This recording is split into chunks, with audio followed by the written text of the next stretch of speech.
ఎవరు తెలియదు ఋషి గారు, ఎవరు తెలీదు? సరే కానీ కనపర్తి గారు, ఇప్పుడు ఇది విచిత్రమైన పరిస్థితి ఆంధ్రప్రదేశ్లో. అన్నీ అందరికీ తెలుసు, కానీ జగన్మోహన్ రెడ్డి చొక్కా ఎక్కడ నలగదు, క్రాఫ్ ఎక్కడ చెరగదు, వస్తాడు మీ మీద 4 రాళ్ళు వేసిపోతాడు ఆయన.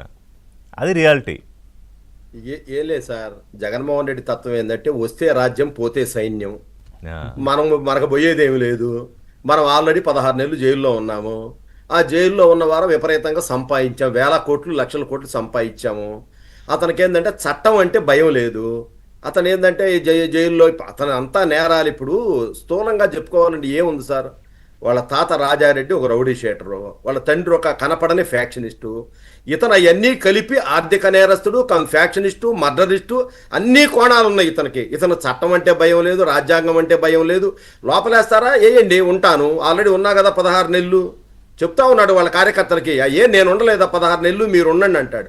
నువ్వు ఉండవంటే ఏంటి, నువ్వు శుభ్రం కోట్లు సంపాదించుకున్నావు ప్రజల సొమ్ము, నువ్వు ఉండమని ఏళ్ళని ఉండమంటావేంది? వాళ్ళే అడుగుతా ఉన్నారు ఇవాళ మమ్మల్ని ఉండమంటావేంటి? నువ్వేమో లెక్కర్లో ఒక అన్ని సంపాదించుకొని ఇవాళ చివరికి ఇసుక కూడా ఏమి లేకుండా ఒకండే శేఖర్ రెడ్డిని అడ్డం పెట్టుకొని సంపాదించుకున్నావు, నువ్వు మమ్మల్ని ఎట్టా అంటావని చెప్పి వాళ్ళే మాట్లాడుతూ ఉన్నారు. ఎందుకు సార్ అది వీళ్ళ గురించి ఏం అక్కర్లా, మనకేమీ సంబంధం లేకుండానే పులివెందుల్లో పాలెగాళ్ల రాజ్యం అని చెప్పి పౌర హక్కుల సంఘంలో కన్నాభిరాన్ గారు ఒక పుస్తకం వేశారు. అది మన తెలుగు ప్రతిపక్షాల ఏకర్లా. ఆ పుస్తకం పంచితే చాలు వైఎస్ కుటుంబ చరిత్ర ఏందో ప్రజలు మళ్ళీ అర్థం చేసుకుంటారు. ఆల్రెడీ మీరు అన్నట్టు జంజీకి తెలియాల్సిన అవసరం అయితే ఉంది. కానీ ఈ విధంగా జగన్మోహన్ రెడ్డి ఏమంటాడు, మొన్ననే అన్నాడు కదా, నా అభివృద్ధి మీరు శాలువాలు కప్పాలి, దుప్పట్లు కప్పాల్సింది పోయి నన్ను ఎగతాళి చేస్తున్నారు ఏంది అంటున్నాడు. అతను ఏంటంటే మానసిక పరిస్థితి బాగలేదు అతనికి. అతని పరిస్థితి బాగలేక ఇంకా తాను ముఖ్యమంత్రిగా ఉన్నాను, ఏంటి మంత్రులు ఎవరు రారు, అధికారులు ఎవరు రారు అని చెప్పేసి భ్రమలో, అదేదో సినిమాలో ఉంటాడు డేవిడ్ కనపట్టలేదు అది ఇది అనే తిరుగుతూ ఉంటాడు. అతను ఎవరు యాక్టర్ ఒక అతను. అట్టానే ఇతను ఏంటంటే నా పక్కన డీజీపీ ఏమయ్యాడు, నా పక్కన వీడేమయ్యాడు, వాళ్ళు ఎవరు లేరేంటి, మంత్రులు ఎవరు రావటం లేదేంది అనే భ్రమలో ఉన్నాడు అతను. ఇవాళ ఎక్కడా ఇప్పుడు మీ కుటుంబం గురించి కొత్తగా నువ్వు పదే మా చేత చెప్పించుకోవటం తప్ప అభివృద్ధి అన్నావు. చంద్రబాబు నాయుడు గారు వచ్చిన తర్వాత 2 సంవత్సరాల ఈ 23 నెలల్లో ప్రతి నెల 4వ తారీఖు లోపు జీతాలు వస్తున్నాయి, ప్రతి నెల 1వ తారీఖు పెన్షన్లు వస్తూ ఉన్నాయి. నువ్వు కనీసం ఏ నెలలో పెన్షన్లు ఇచ్చావు చెప్పు? ఒక్క నెలలో నేను 10వ తారీఖు లోపు ఇచ్చానని చెప్పి ఒక్క రోజు అవి లేవు. అప్పుడు జీతాలు ఇవ్వలేదు కదా, 15వ తారీఖు జీతాలు ఇవ్వలేకపోయావు, పెన్షన్లు ఇవ్వలేకపోయావు, మళ్ళీ నాది నేదో బట్టన్ నొక్కానంటావు. పోనీ నువ్వేమైనా ప్రాజెక్టులు చెప్పారని నువ్వు 10 ఇదిగో 4 ప్రాజెక్టులు నేను వచ్చిన తర్వాత తెచ్చాను, ఈ ఒక ప్రాజెక్ట్ చెప్పు. అరే నువ్వు పదే నిన్న మాట్లాడిన దాంట్లో దాదాపు 20 పేజీలు రాసుకొని వచ్చావు. నేను ఒక బెదిరింపు చేశాడు, నేను తలుచుకుంటే మా తండ్రి మరణం ఒకటి, మా తాత మరణం, ఇవన్నీ మా వివేకానంద ఇవన్నీ నేను కదా. ఎంత దుర్మార్గం ఆ మాట. అరే నీ తండ్రి ఏంటయ్యా, నువ్వే కదా చెప్పింది.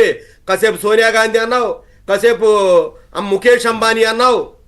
మరి ముఖేష్ అంబానీని ఇంటికి పిలిచి శుభ్రంగా బట్టలు పెట్టి ఆయన దగ్గర ఎంతో కొంత పొలవో తీసుకొని అతనికి రాజ్యసభ సభ్యత్వం కట్టబెట్టావు కదా.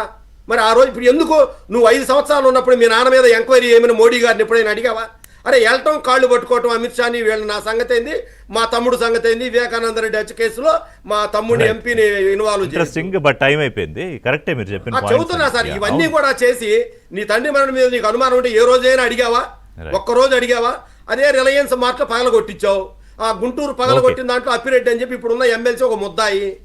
అరే ఇన్ని అరాచకాలు. అదే కదా, ఎవరిని మీరు ఎవరి పేరు తీసుకున్నా వాళ్ళ మీద ఏదో ఒక, ఇప్పుడు మీ మీద అంటే 30-34 అన్నారు, అవి బాధితుడుగా మీరు ఉన్నారు ఇవాళ. అంటే ఆ కేసులు మరి ఇప్పటికీ తీలేదా? కేసులు కాదు కాదు, మీ ప్రభుత్వం వచ్చాక కూడా ఆ కేసులన్నీ తీసారా ఇంకా లేదా? లేదండి, కోర్టులో కొన్ని తీసే ఉంటే అన్నయ్య మా వెంకటేశ్వరరావు నాకు తెలుసులే కానీ తీయకూడని ఉంటాయి అవన్నీ ఆ సెక్షన్స్. అదేలేండి, అవునవును, ఓకే, చూసుకోండి. కాదులే కానీ జగన్మోహన్ రెడ్డి బాధపడతా ఉంటే పాపం నేను విక్టిమ్ని, మా నాన్న చనిపోయాడు, మా బాబాయ్ చనిపోయాడు, మా అక్క మా చెల్లెలిటో నన్ను తిడుతుంది, మా అమ్మ తిడుతుంది, ఏంది తిక్కల పనులని నువ్వు చేసి నువ్వు చేసుకుని అంతా. ఋషి గారు ఏలే సార్, ప్రజలకి తెలియజేయాల్సిన బాధ్యత అయితే ఖచ్చితంగా ఉంది. జగన్మోహన్ రెడ్డి అవినీతి అరాచకాలని చెప్పాలి. ఋషి గారు 710 రోజులు అవుతుంది కూటమి ప్రభుత్వం అధికారంలోకి వచ్చి.